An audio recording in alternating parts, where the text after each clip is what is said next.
You know, sometimes life has this twisted sense of humor. Like it'll take two people who've spent years avoiding each other, put them in the same room, and then throw in the one thing that could either destroy them completely or save them both.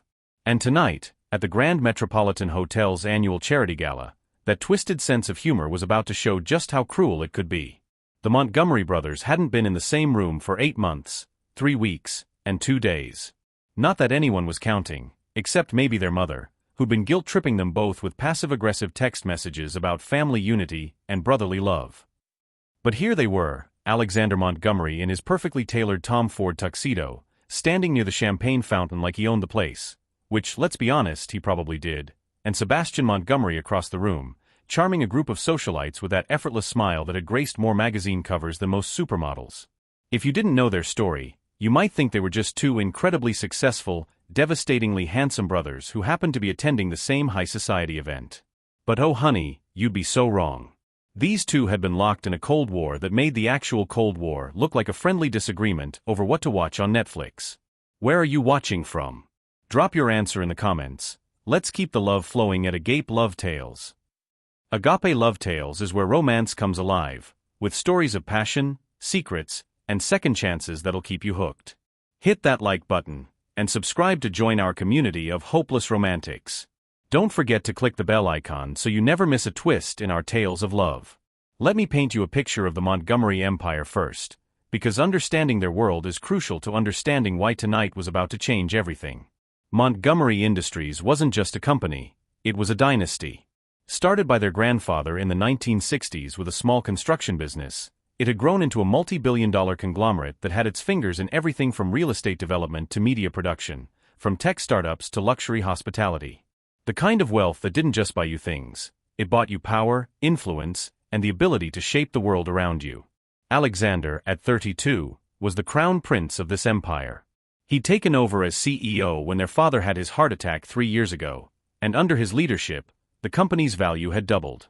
He was the kind of man who could walk into a boardroom and have grown men trembling with just a look. Methodical, brilliant, and absolutely ruthless when it came to business. He didn't just close deals, he orchestrated them like a maestro conducting a symphony of pure capitalism. Sebastian, 3 years younger, was supposed to be Alexander's perfect complement. While Alexander handled the numbers and the strategy, Sebastian ran their media division with an artist's eye and a rebel's heart. He was the one who'd convinced their father to invest in streaming platforms before anyone else saw their potential, the one who'd turned their small cable network into an entertainment powerhouse that rivaled the major studios. Where Alexander was ice, Sebastian was fire. Where Alexander calculated, Sebastian intuited. And for years, this combination had been unstoppable. The Montgomery brothers were the golden boys of New York's business world, the perfect partnership that every family business envied. Forbes had put them on the cover together twice. Harvard Business School had written case studies about their collaborative approach. They'd been each other's best men at their respective weddings, well, Alexander's wedding, because Sebastian had never quite settled down, though not for lack of options. But that perfect partnership had shattered 2 years ago over what started as a simple business disagreement. Alexander had wanted to expand into international markets, specifically a massive development project in Dubai that would have required leveraging nearly everything they owned. Sebastian had opposed it, calling it reckless gambling with their family's legacy. The arguments had escalated, lawyers had gotten involved, and what should have been a family discussion had turned into corporate warfare. The Dubai deal had fallen through anyway when their potential partners had gotten cold feet about working with a divided company. But by then, the damage was done. The brothers had officially split Montgomery Industries into 2 separate entities. Alexander kept the traditional business holdings, Sebastian took the media empire. They communicated only through intermediaries now, their childhood bond replaced by legal documents and non-compete clauses. Their mother, Elena Montgomery, had tried everything to reconcile them. Family dinners had turned into ceasefire negotiations. Christmas had become a logistical nightmare of separate celebrations. Even their father's funeral had been choreographed to minimize their interaction, though they'd both given eulogies that had left half of New York's elite in tears, and the other half wondering how 2 people could grieve the same man so differently yet so beautifully. So tonight, seeing them both at the same charity gala, an event benefiting foster children and educational opportunities, because their mother had been passionate about, was like watching 2 powerful storms circling each other, waiting to see which would strike first. Alexander stood with his usual circle of investment bankers and real estate moguls, discussing market trends with a kind of casual authority that came from controlling billions. He looked exactly like what central casting would order for Billionaire, tall, broad-shouldered, with dark hair that was always perfectly styled and gray eyes that could freeze water. Everything about him screamed power and control, from his platinum Patek Philippe watch to his Italian leather shoes that probably cost more than most people's monthly rent. Sebastian, meanwhile, was holding court with a completely different crowd: artists, directors, a few actors whose faces you definitely recognize, and some tech entrepreneurs who looked like they'd rather be anywhere but in formal wear. He had the same basic features as his brother, but where Alexander was all sharp angles and intimidation, Sebastian was warmth and magnetism. His tuxedo was slightly less formal, his hair was intentionally tousled, and he wore his success like a comfortable sweater rather than a suit of armor. The irony wasn't lost on anyone who knew them that they were both at an event designed to help children who'd grown up without families, when they couldn't even figure out how to be in the same family themselves. But then, at exactly 8:47 p.m., and yes, this is the kind of detail that matters in stories like this, everything changed. Because that's when both brothers, from their respective sides of the ballroom, saw her. Zara Williams was not supposed to be the kind of woman who stopped billionaires in their tracks. At least, that's probably what she would have told you if you'd asked her that morning when she was rushing between her 3 jobs, trying to make rent and still have enough left over for groceries that weren't ramen noodles. But here's the thing about Zara: she had this presence that had nothing to do with designer clothes or professional makeup or any of the things that usually caught attention in rooms like this. She was beautiful, absolutely, with warm brown skin that seemed to glow under the chandeliers, natural hair that she'd spent 2 hours styling into an elegant updo, and eyes that held intelligence and kindness in equal measure. But more than that, she had this energy about her, this quiet confidence that came from someone who'd fought for everything she had and knew her own worth. She was wearing a black dress that she'd bought on sale 6 months ago and had been saving for exactly this kind of event, the kind of dress that was sophisticated enough for a charity gala but versatile enough that she could wear it to other professional events without people noticing it was the same dress. Her jewelry was minimal but elegant, pieces she'd inherited from the one foster mother who truly cared about her, and her shoes were comfortable enough that she could work the entire evening without wanting to cut off her feet. Because that's what Zara was doing there, working. She was the event coordinator for Elite Affairs, the company that had organized tonight's gala. She'd been on her feet for 12 hours already, making sure every detail was perfect, from the flower arrangements to the auction items to the lighting that made everyone look their absolute best for the society photographers. This was just one of her jobs. During the day, she was a graduate student at Columbia, pursuing her master's in nonprofit management while working as a research assistant for one of her professors. 3 mornings a week, she opened the coffee shop near campus where she'd worked since her junior year of undergrad. Weekends, she coordinated events like this one, building a client list and a reputation that she hoped would eventually let her start her own company. The math of her life was constantly precarious. Rent for her tiny studio apartment in Washington Heights ate up most of her income from the coffee shop. Student loans covered tuition but not much else. The event coordination work was feast or famine. Some months she'd organize 3 high-end parties and feel financially secure, other months she'd go weeks without a gig and find herself choosing between textbooks and groceries. But Zara had learned long ago not to let circumstances define her possibilities. She'd grown up in the foster care system, bouncing between homes from the time she was 7 until she aged out at 18. Some of those homes had been loving, some had been indifferent, and a few had been actively harmful. But she'd learned something valuable from each experience, that her worth wasn't determined by other people's ability to see it, that education was the one thing no one could take away from her, and that kindness was a choice she could make regardless of how others treated her. She'd put herself through undergrad with a combination of scholarships, student loans, and working every job she could find that would work around her class schedule. She'd graduated summa cum laude with a degree in business administration, not because she loved business but because she understood that understanding money and management was essential to making the kind of change she wanted to make in the world. Her dream, the one she whispered to herself during those late nights when she was studying for finals while the coffee shop's industrial washing machine rumbled in the background, was to start a non-profit organization that would provide educational and career support for kids aging out of foster care. She'd seen too many of her foster siblings fall through the cracks at 18, suddenly expected to navigate adulthood without any of the support systems that most people took for granted. But dreams required capital, and capital required connections, and connections required being in rooms like this one, even if she was there as staff rather than as a guest. She'd been checking on the auction tables when she felt eyes on her. You know that feeling, when you can sense someone watching you even before you look up. She'd experienced it a few times during the evening, usually from older men whose wives were distracted and who thought that the attractive young woman managing their event might be interested in more than professional conversation. She'd gotten good at handling those situations with polite but firm redirection. But this felt different. More intense. More significant. When she looked up, she found herself making eye contact with a man across the room who was staring at her with a kind of focused attention that made her heart skip a beat. Tall, impeccably dressed, with dark hair and the kind of bone structure that belonged on magazine covers.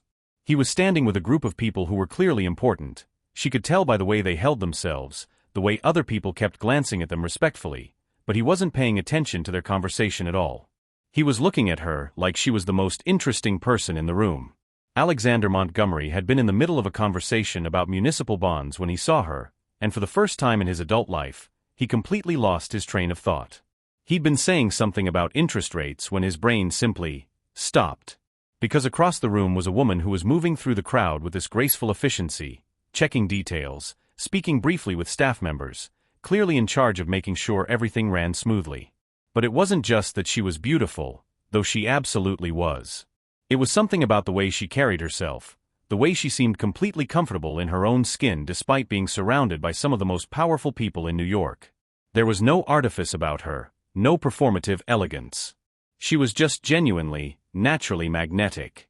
He found himself excusing himself from his conversation, something he never did, and moving in her direction before he'd even consciously decided to do so. At the same moment, on the other side of the room, Sebastian Montgomery was having his own moment of complete distraction.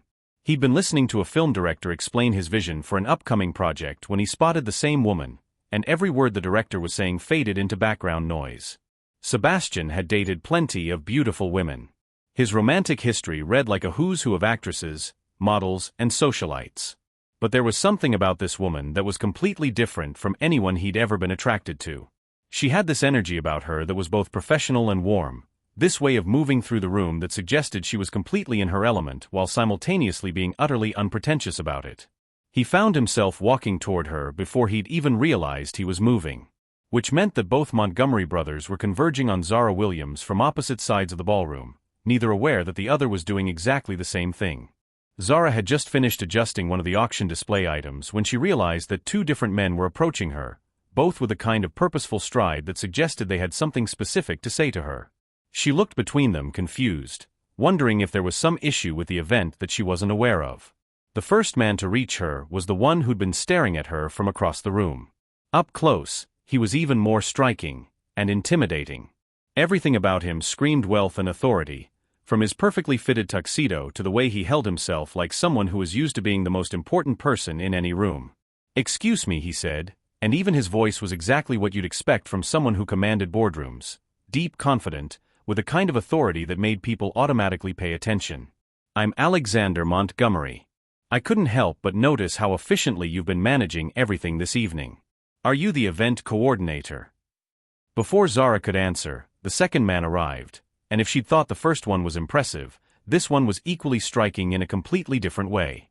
Where Alexander was all sharp suits and corporate authority, this man had an artist's edge to his elegance. His tuxedo was slightly less formal, his hair was intentionally tousled, and his smile was the kind that probably made people forget their own names. "Sebastian Montgomery," he said, extending his hand with a warmth that was the complete opposite of his companion's formal approach. "And I have to say, this is the most beautifully organized event I've attended in years. You've done incredible work here." Zara looked between them, her confusion deepening. They had the same last name, similar features, and were both clearly wealthy and powerful, but their approaches to her were completely different. Brothers, maybe? But there was something in the way they were looking at each other, a tension that went beyond simple sibling rivalry. "Thank you both," she said carefully, her professional training kicking in. "I'm Zara Williams with Elite Affairs. We're so pleased you're enjoying the event. Is there anything I can help you with?" What she didn't realize was that she'd just asked the question that would change everything. Because both Alexander and Sebastian Montgomery were about to discover that there was something they both wanted, something that couldn't be acquired through corporate takeovers or charming negotiations. And for the first time in 2 years, the Montgomery brothers were about to find themselves wanting exactly the same thing. The stage was set. The players were in position. And somewhere in the universe, that twisted sense of humor was getting ready for the show of a lifetime. You know what they say about the calm before the storm? Well, honey, that moment when both Montgomery brothers introduced themselves to Zara Williams was the eye of a hurricane that was about to tear through Manhattan's elite social scene like a designer-dressed tornado. Because what happened next wasn't just two men pursuing the same woman. It was the opening move in a chess game where both players were grandmasters. The stakes were higher than either had ever played for, and the prize was something that couldn't be bought, sold, or negotiated in any boardroom. The charity gala ended at midnight, but the real story was just beginning. Alexander Montgomery didn't sleep that night. Instead, he sat in his penthouse office overlooking Central Park, doing something he hadn't done in years, researching someone who wasn't a potential business partner, competitor, or acquisition target. By 3 a.m., he knew everything there was to know about Zara Williams that could be found in public records, social media, and professional databases. He learned that she graduated summa cum laude from NYU with a 3.97 GPA while working 2 jobs. He discovered her volunteer work with Big Brothers Big Sisters, where she'd been mentoring foster kids for 3 years. He found her thesis proposal about creating sustainable support systems for youth aging out of foster care, and he read every word of it twice. By dawn, he knew her class schedule, her work schedule, and had a plan that was more detailed than most of his corporate acquisitions. Meanwhile, across town in his Soho loft, Sebastian Montgomery was having his own sleepless night, but his approach was completely different. He wasn't researching Zara, he was thinking about her. About the way she'd moved through that ballroom with such confidence and grace, about how she'd handled meeting both him and his brother without a hint of the starstruck reaction he usually got from women. About how her eyes had lit up when she'd mentioned that the charity benefited foster children, and how there had been something personal in that light, something that spoke to her own story. Sebastian was an artist at heart, even in business, and he understood that the most beautiful things in life couldn't be captured through research and data. They had to be experienced, felt, discovered through connection rather than investigation. Both brothers were up early the next morning, but they were heading in very different directions. Alexander's first move was characteristically direct and impressive. At 9 a.m. sharp, his assistant called Elite Affairs and requested a meeting with Zara Williams to discuss a potential business opportunity. Not just any business opportunity. Montgomery Industries was looking to hire an exclusive event coordinator for their corporate functions, charity initiatives, and executive entertainment needs.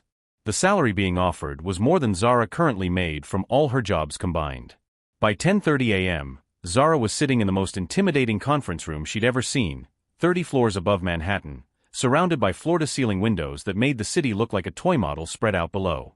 Alexander had orchestrated everything perfectly. He'd done his research. He knew exactly what would appeal to her both professionally and personally.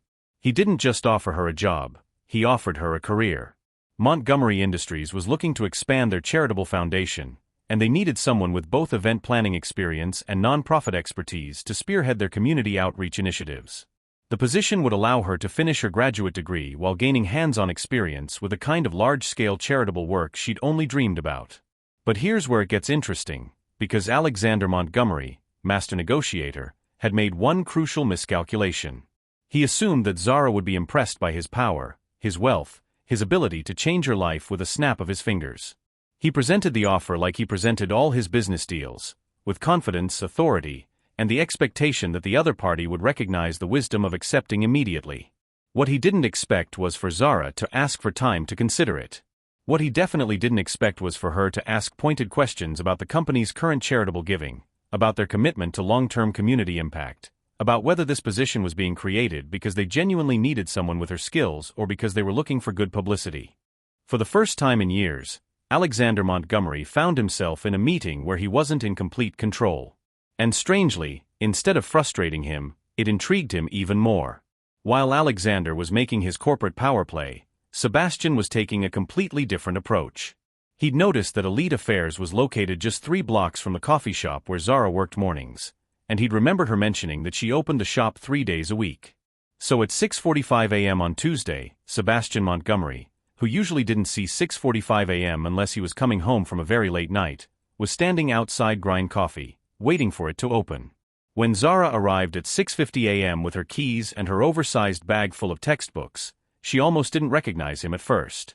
The man waiting by the door looked like Sebastian, but he was wearing jeans and a simple sweater instead of a designer tuxedo, and he was holding 2 coffee cups from a competing coffee shop with a slightly embarrassed smile.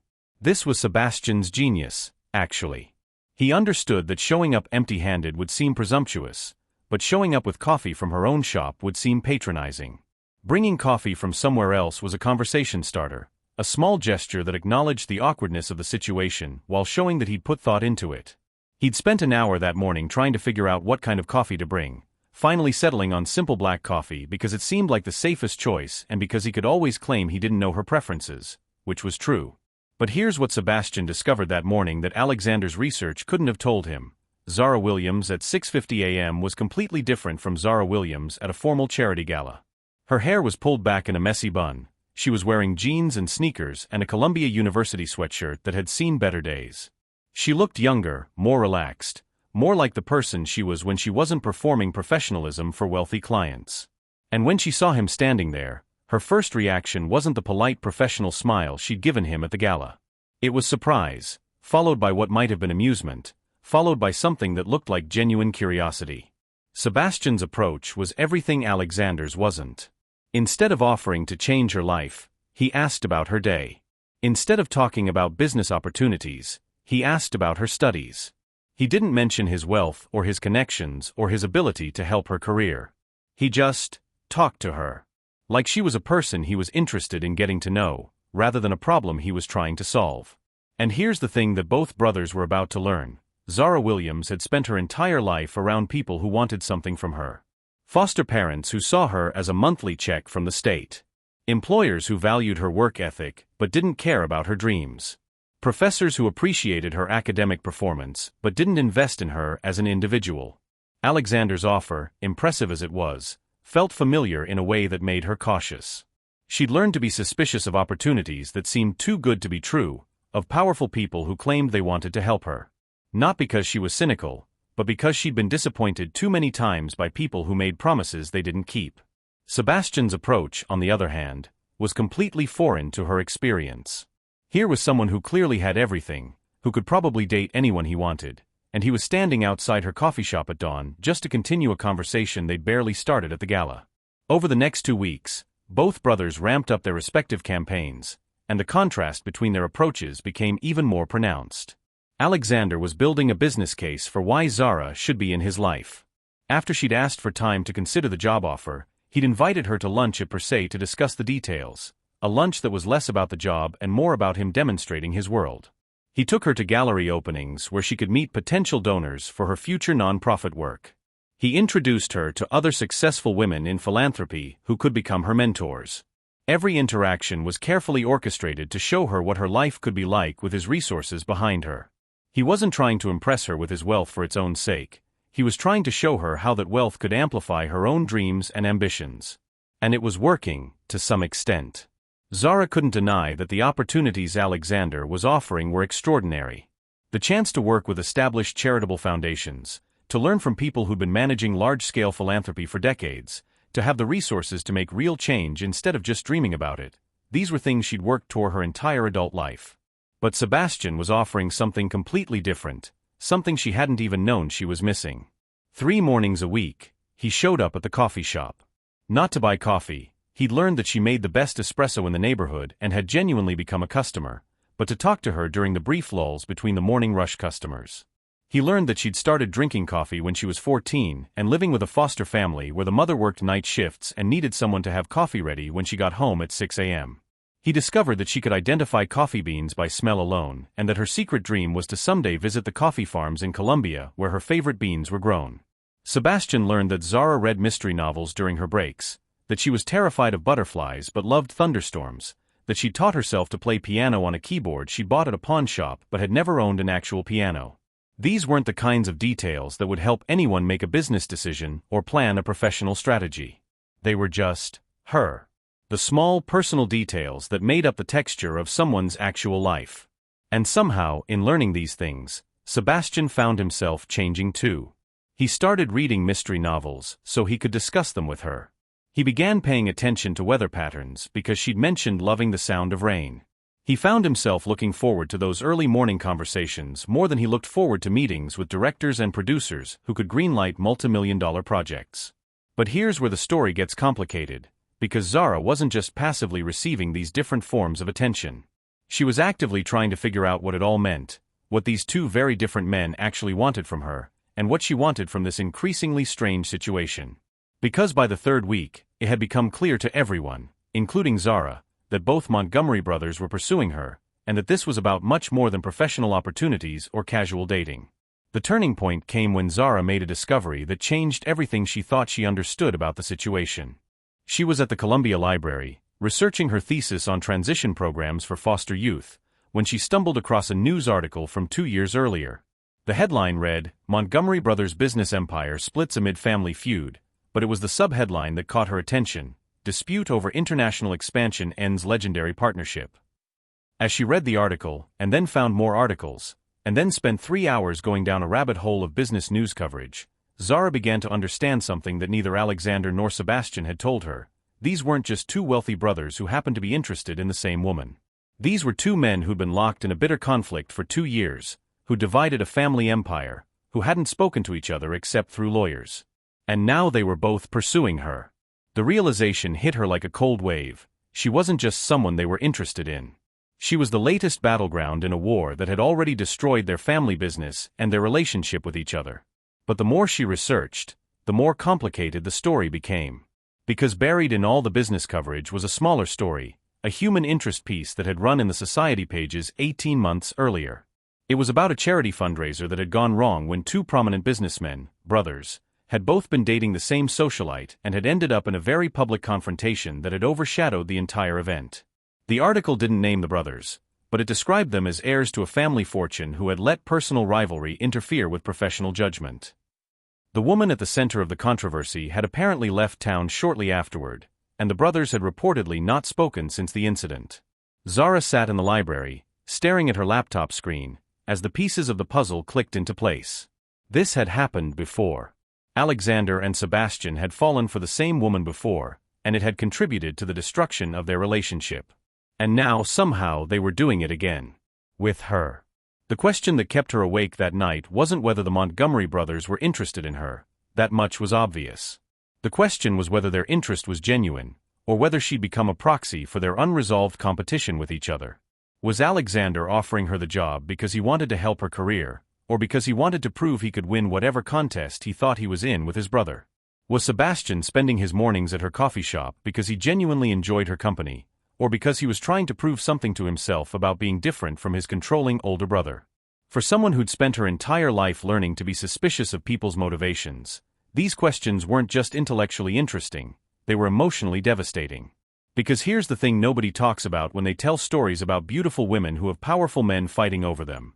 Being the prize in someone else's competition is dehumanizing, even when the competitors are being respectful and generous. It reduces you to an object to be won rather than a person to be known. And Zara Williams had spent too many years fighting to be seen as a full human being to let anyone, no matter how wealthy or charming, turn her back into a prize to be claimed. The next morning, when Sebastian showed up at the coffee shop with his usual smile and his genuine interest in how her classes were going, Zara found herself looking at him differently. Was this real? Was his attention to the small details of her life authentic, or was it a strategy designed to differentiate himself from his brother's more corporate approach? That afternoon, when Alexander called to invite her to a networking event where she could meet potential board members for her future nonprofit, she found herself wondering whether he saw her as a future colleague and partner, or as a victory he could achieve over Sebastian. The worst part was that she was starting to care about both of them, but in completely different ways. Alexander represented everything she'd been working toward professionally. He was offering her the chance to skip years of struggle and uncertainty, to step directly into the kind of work she dreamed about doing. More than that, he was treating her like an equal, like someone whose ideas and expertise were valuable. In his presence, she felt capable and powerful and worthy of the success he was offering to help her achieve. Sebastian was offering something she hadn't even known she wanted, the experience of being seen and appreciated for who she was rather than what she could accomplish. In his presence, she felt relaxed in a way she rarely allowed herself to feel. Their conversations weren't about goals or strategies or 5-year plans. They were about books and music and the way the light looked different in the morning than it did in the evening. Both relationships were real, but they were also completely different. And increasingly, Zara was beginning to suspect that they were both built on a foundation that neither brother was being entirely honest about. The confrontation she'd been dreading finally came on a Thursday evening in the fourth week. Zara was leaving her graduate seminar when she found both Montgomery brothers waiting for her outside the classroom building. They hadn't planned it, that much was obvious.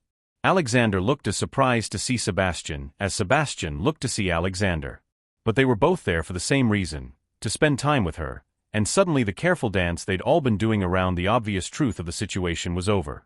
For the first time in 2 years, the Montgomery brothers were face to face, and this time, they couldn't pretend it was a coincidence or a brief encounter at a public event. This time they had to acknowledge what everyone already knew: they were both pursuing the same woman, and one way or another, this was going to end badly for someone. The stage was set for a confrontation that would force all three of them to be honest about what they really wanted, and what they were willing to risk to get it. You know that moment in every great story when all the carefully built tension finally reaches its breaking point? When all the secrets are revealed, all the games end, and everyone has to face the truth about what they really want. Well, honey, we'd reached that moment. Standing outside Columbia University's graduate building, with two billionaire brothers staring at each other for the first time in 2 years, and one extraordinary woman caught in the middle of a war she never asked to be part of. The silence stretched between them like a taut wire, ready to snap. Alexander stood with his typical corporate composure, but there was something different in his posture, a tension that suggested he was fighting to maintain that legendary self-control. Sebastian had his hands shoved deep in his pockets, his usual easy confidence replaced by something that looked almost like guilt. And Zara?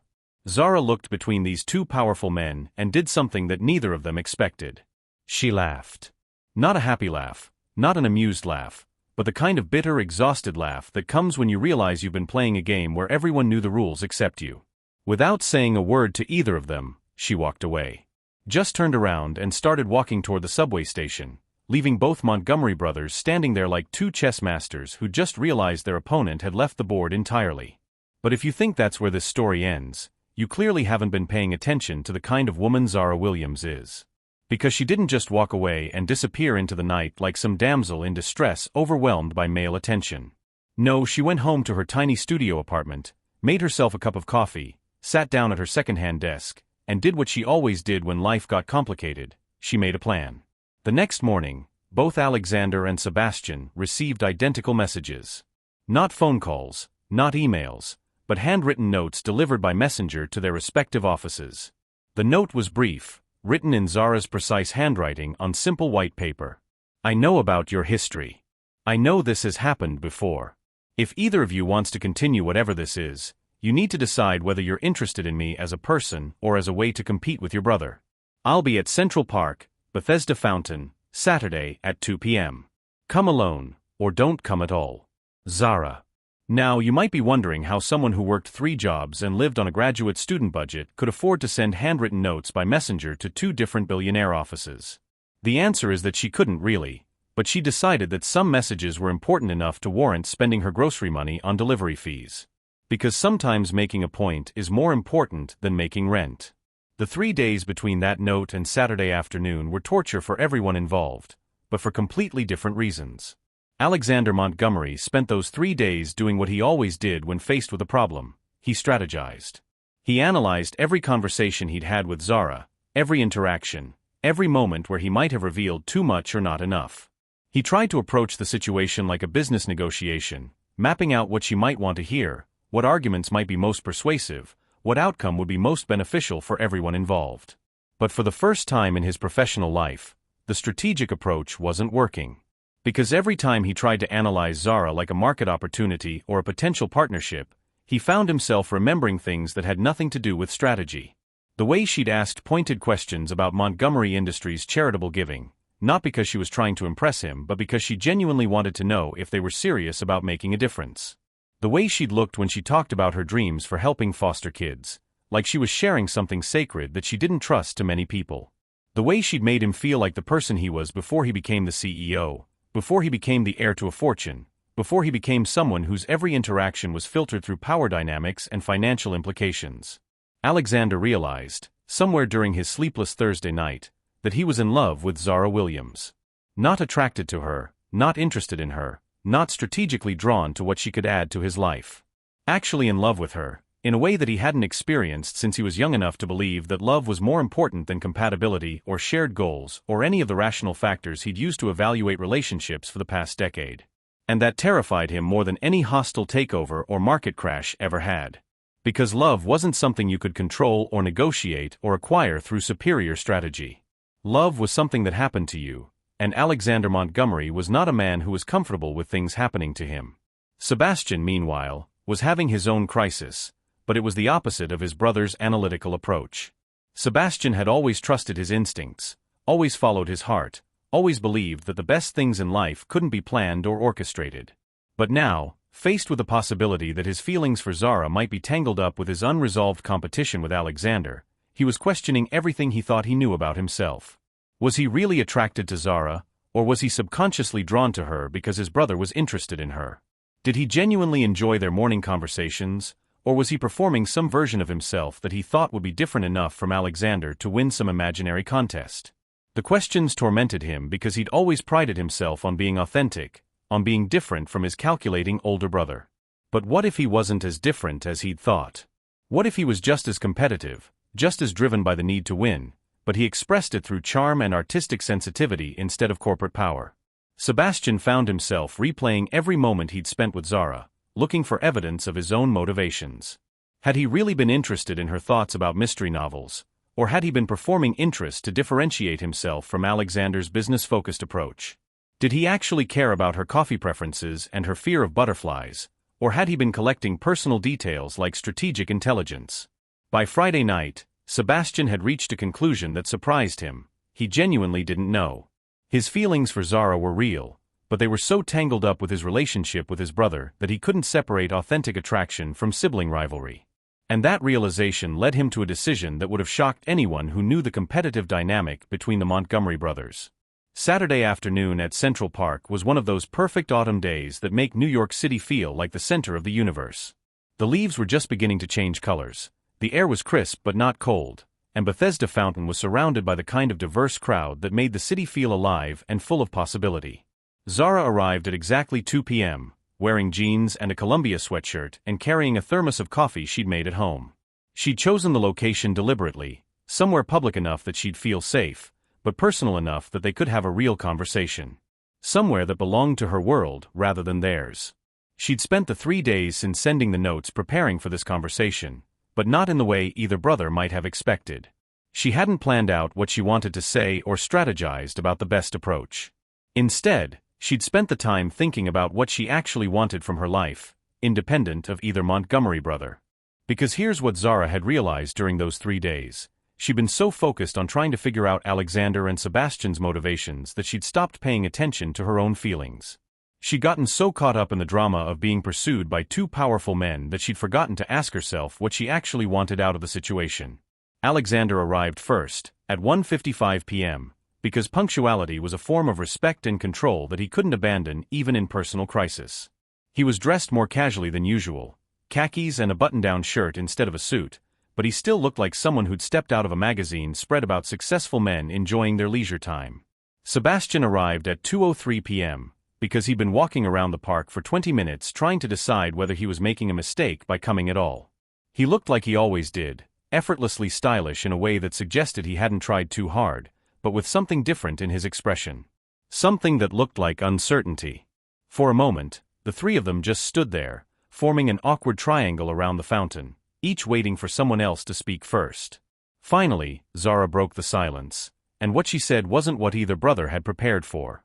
"I need you both to know something before we start," she said, and her voice was steady but not cold, clear but not harsh. "I've spent the last 3 days thinking about this situation, and I've realized something important. I don't want to be the prize in your competition with each other. I don't want to be the latest chapter in whatever unresolved issues you have as brothers. And I don't want to be with someone who's chosen me as a way to prove something to himself or to anyone else." She paused, looking between them, and continued. "But I also need you to know that I care about both of you. In different ways, for different reasons, but genuinely. So I'm going to tell you exactly what I'm thinking, and then you can both decide what you want to do with that information." What followed was the most honest conversation any of the three of them had ever had about relationships, family, competition, and what it means to choose someone for the right reasons. Zara started by telling them what she discovered about their history, not just the business feud, but the previous situation with another woman that had contributed to their estrangement. She explained how learning about that pattern had made her question whether their interest in her was authentic or whether she'd become a symbol in their ongoing conflict. "I've spent my entire life being valuable to people for what I could do for them," she said. "Foster families who saw me as a monthly check, employers who valued my work but not my potential, professors who appreciated my grades but didn't invest in my future. I won't be with someone who sees me as a way to win something, even if what they're trying to win is a competition with their own brother." Then she did something that neither Alexander nor Sebastian had expected. She told them exactly how she felt about each of them, without trying to spare anyone's feelings or manage the situation diplomatically. To Alexander, she said, "You've offered me incredible opportunities, and I'm grateful for that. You've treated me like an equal in professional settings, and you've shown me possibilities I never would have imagined for myself. But every interaction we've had has felt like a transaction, even when it was wrapped in personal attention. You've been trying to solve me like a business problem, and I need to be with someone who sees me as a person, not a project." To Sebastian, she said, "You've made me feel seen in ways I'd never experienced before. You've paid attention to things about me that no one else has ever noticed or cared about. But I've started to wonder whether that attention is real or whether it's performance. Whether you actually care about my thoughts on mystery novels or whether you're just trying to be different from your brother. I need to be with someone whose interest in me isn't defined by what they're not, but by who they actually are." And then she told them both something that changed the entire dynamic of the conversation. "Here's what I've decided," she said.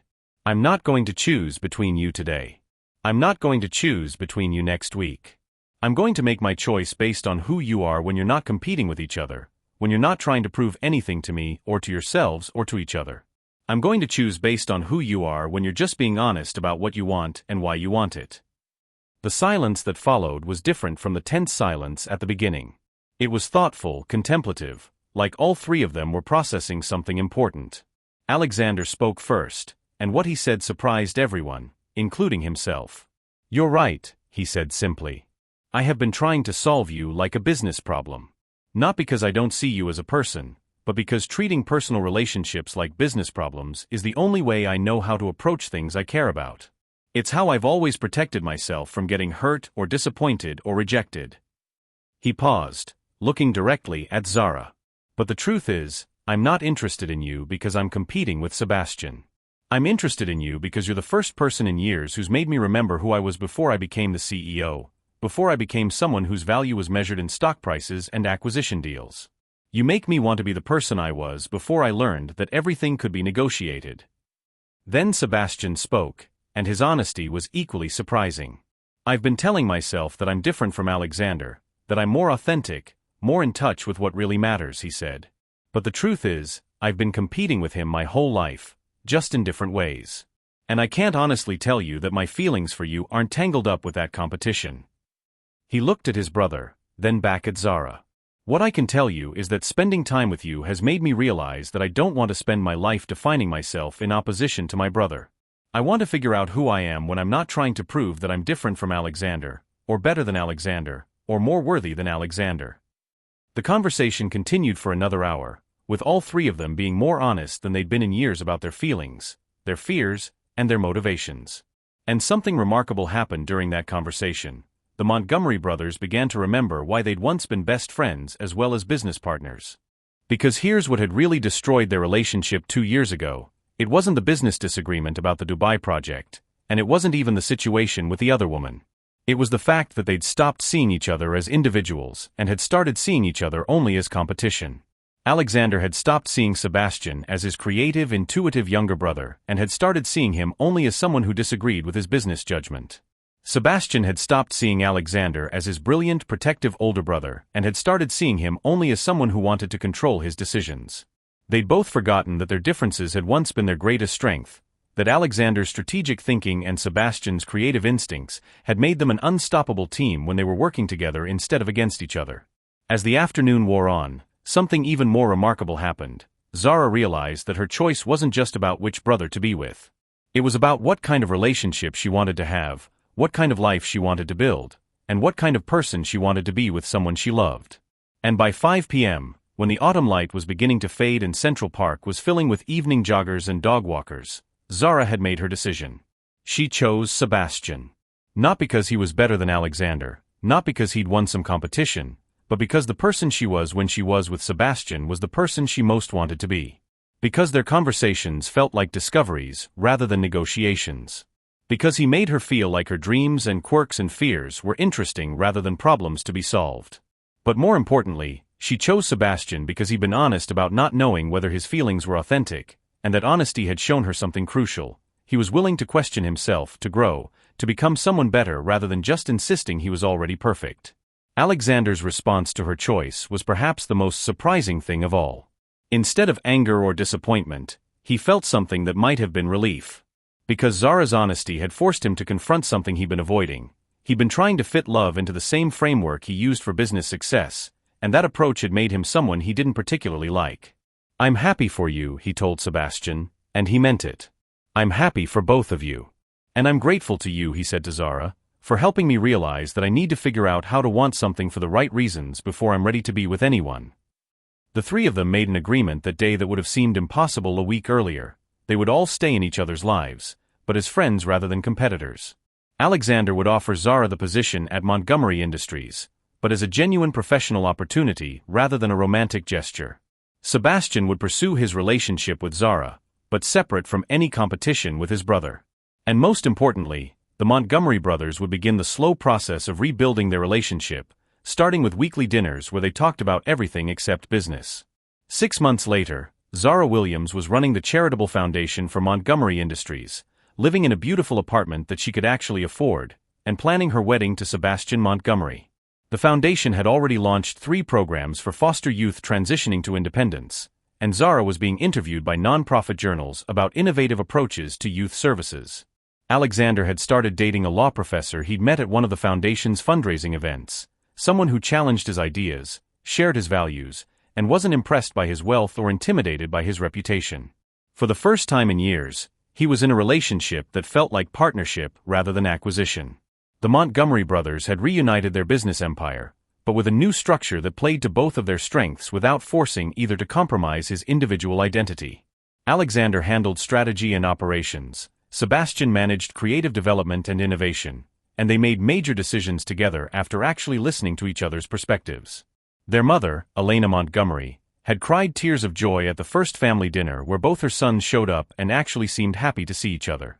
But perhaps the most important change was that all 3 of them, Zara, Alexander, and Sebastian, had learned something crucial about love and competition and what it means to choose someone for the right reasons.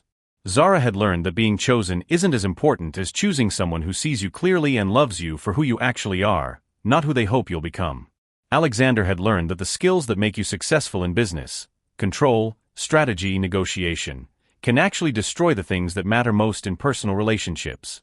Sebastian had learned that being authentic isn't about being different from other people. It's about being honest about who you are and being willing to grow into someone better. And all 3 of them had learned that the most beautiful love stories aren't about perfect people finding each other, but about imperfect people choosing to be honest, to be vulnerable, and to build something together that's stronger than what either could create alone. Because in the end, that's what love actually is. Not a competition to be won or a problem to be solved, but a choice to be made every day, to see someone clearly and choose them anyway. And sometimes, if you're very lucky, they choose you back. Hey, love story enthusiasts!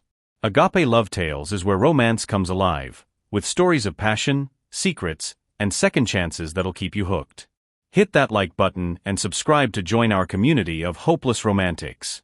Don't forget to click the bell icon so you never miss a twist in our tales of love. Tomorrow never ends, so our stories keeps coming endlessly.